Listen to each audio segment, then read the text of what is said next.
Uma audiência pública deve ser realizada no próximo mês para discutir a regionalização do Hospital Vale do Guaporé, em Pontes e Lacerda. Atualmente, a unidade atende o dobro da sua capacidade, além de dar assistência à população de outros 8 municípios. E para falar sobre esse e outros assuntos, a gente conversa agora, ao vivo, aqui no Jornal do Meio-Dia, com o deputado estadual Vanclei Carvalho, do Partido Verde. Boa tarde, deputado. Boa tarde, Lúcio. Boa tarde, Ivânia. É um prazer estar aqui com vocês nesta manhã de terça-feira. Deputado, e na região que o senhor representa, o problema lá não é só saúde, né? É uma região esquecida, abandonada, quer dizer, o problema de estrada, de infraestrutura. Mas vamos começar primeiro por essa questão do hospital. Qual que é a proposta que o senhor tem? A proposta, nós temos que provocar, né, essa audiência pública para poder mostrar para o governo, né, a real dificuldade que as pessoas que moram naquela fronteira têm. Eu tenho dito, Lúcia e Vânia, que nós vivemos numa região onde teve a primeira capital do estado, que foi Vila Bela, né? O estado de Mato Grosso tem um débito com aquela região, pelo tanto que já contribuiu para o estado de Mato Grosso. Então ali nós vivemos no esquecimento. Dependendo do tratamento de saúde, os moradores têm que andar quase 800 quilômetros para poder vir até Cuiabá, porque ali às vezes Cáceres nem consegue fazer alguns atendimentos. E ali em Pontes da Lacerda, a proposta é que a gente nos organize em torno de micro-região para poder nós conseguir do Estado um atendimento melhor para poder conseguir termos lá medicina de média e alta complexidade, para que nós possamos também desafogar o Hospital Regional de Cáceres e também o pronto-socorro, os hospitais aqui de Cuiabá também, porque hoje a realidade lá, você quebra um dedo, tem que pôr na ambulância e trazer para Cáceres, que lá a gente hoje não tem condições nem de fazer uma microcirurgia. Então a situação realmente é muito caótica, muito triste de ver pessoas morrendo, às vezes, na ambulância, por falta de um investimento na área da saúde. Falando de um outro tipo de investimento, agora de infraestrutura. Nós falamos há pouco sobre a questão do repasse do FETAB, aí a ProSoja questionando o governo do estado do desvio da destinação aí para o Tribunal de Justiça.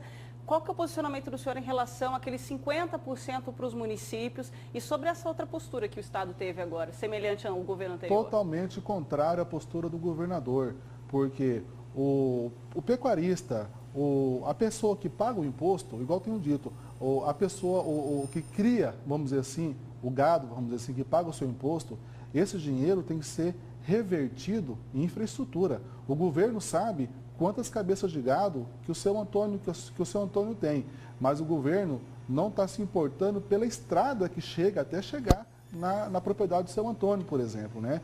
Então esse dinheiro tem que ser revertido na infraestrutura e moradia pela finalidade do FETAB, né? Nós não podemos pagar conta de outros órgãos, vamos dizer assim, à custa do suor do trabalhador. Então eu, enquanto deputado, defendo que esse dinheiro realmente tem que ser revertido para os municípios, tem que ser revertido para as estradas, para poder nós darmos uma condição melhor para o nosso homem do campo, para as pessoas realmente que pagam esse imposto. Deputado, nesse caso aí, o governo deixou de cumprir a lei, nesse caso do FETAB. Aí teve um outro caso que o governo passou por cima do próprio decreto que o mesmo governo editou, que foi aquela questão da semana passada, que o deputado Zeca Viana, do PDT, está inclusive cobrando explicações da Secretaria de Infraestrutura, porque o decreto era para não pagar ninguém.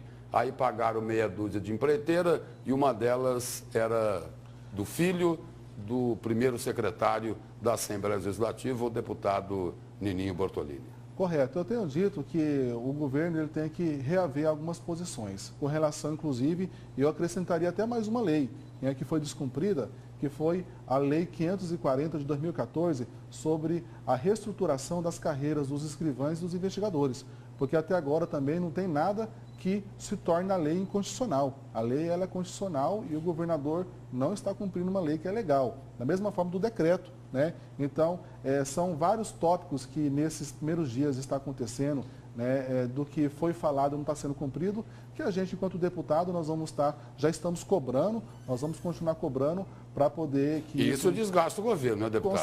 Com certeza, porque é o que está na lei, né? Se fosse coisas que não porque estivesse combina na uma lei, coisa e depois faz outra. Se não for, a questão não é nem combinar. simplesmente o que já está na lei, né? Ou no próprio decreto, né? Então, realmente a gente tem que conversar, a gente tem que cobrar para poder colocar novamente aí esse início de governo nos trilhos. Senhor, é policial civil, então o que o senhor prevê de projeto, de melhoria para a categoria? Para a Polícia Civil, primeiramente temos esse impasse aí, né, desse não cumprimento da Lei 540 que já estamos intermediando, estamos cobrando, porque a gente entende que essa lei é legal, a gente entende que esse é um direito dos investigadores, dos escrivães, mas nós temos que pensar a segurança pública no todo, não só na questão da Polícia Civil, mas como também da Polícia Militar, da Politec, dos agentes prisionais. Porque eu tenho dito que nós precisamos melhorar cada vez mais a qualidade dos inquéritos policiais, porque às vezes muitos miliantes são soltos, às vezes por brecha nos inquéritos policiais. Então temos que também levar a segurança pública numa totalidade, desde a Polícia Militar e também a Politec. A Politec temos que estruturar ela mais também para poder ter condições de contribuir mais nos inquéritos policiais na questão das provas. Porque hoje o investigador de polícia, ele faz o serviço também de perícia e isso está errado. Nós temos que colocar os investigadores, os escrivães para poder fazer o que é de serviço deles e nós temos que dar condições através da Politec para poder a gente melhorar os inquéritos policiais no estado de Mato Grosso. Deputado, nessa reforma que está sendo feita na Assembleia Legislativa, já foi informado que aquilo que foi economizado será transformado em emenda dos deputados. Agora, por que transformar em emenda?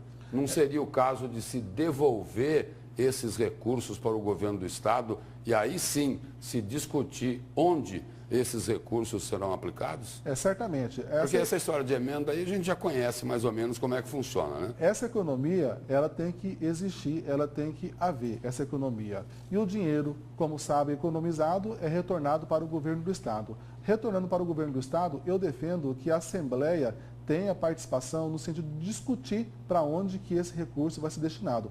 Porque senão, às vezes, economiza e o governo destina para um outro setor que não é de interesse da Assembleia Legislativa e da sociedade mato-grossense. Por exemplo, vamos economizar para poder investir na saúde? Estamos de acordo? Porque então, vamos fazer o isso. bolo dos recursos é para ser dividido com o Estado, com a sociedade. Isso. Não é para ser dividido com os deputados. Isso, por exemplo, vou colocar um exemplo. Nós temos ali que nós abrimos a nossa conversa com relação à regionalização da saúde na região do oeste do estado de Mato Grosso, que tem ali Castras e Pontes da Serra. Então, precisamos ali de um investimento para poder melhorar a estrutura de trabalho lá, naquele hospital. Então, por que não pegar parte desse dinheiro e enviar para poder contribuir nessa regionalização? Então, é nesses pontos que a gente tem que discutir para poder esse dinheiro ser melhor distribuído no interior e também aqui na capital. Deputado, obrigado pela presença e pelas informações do senhor aqui no Jornal do Meio-Dia. Muito obrigado e uma ótima semana. Muito obrigada.